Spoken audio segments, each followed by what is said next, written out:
Throughout our lives, we encounter people, situations, and circumstances that strike a nerve and cause us to cry out, "That's not fair.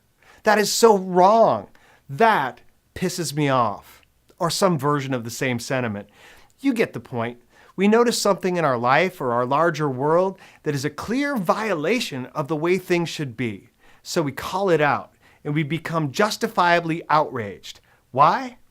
Well, it's wrong. But what if it isn't? If we live in a world where there are no accidents and everything happens for a reason, then how could it possibly be wrong? Quick aside, I fully understand that this is one of those ideas that it's easy to adopt as a matter of convenience. For example, it's easy to say everything happens for a reason when someone you know loses their job or gets left by their spouse.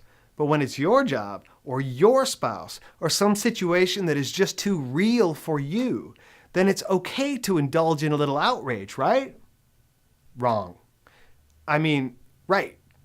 What I really mean is, most sincerely, it's your choice. Justifiable victimhood is an indulgence you can certainly enjoy. It feels good to stand above your circumstances and cast down your judgments of fairness or rightness.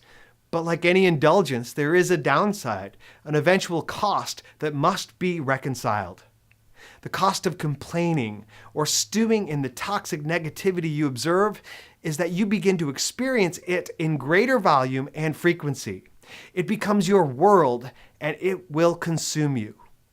When you choose to call out the problems of your world, you deny the responsibility to deal with them or to accept responsibility for their occurrence. This is essentially a stalling tactic, and there is nothing inherently wrong with it. Again, it's an indulgence. Just realize that the longer you choose to stay in blame mode, the longer you must endure the hardships that you so despise. Am I suggesting that we ignore the problems of our world? Not at all.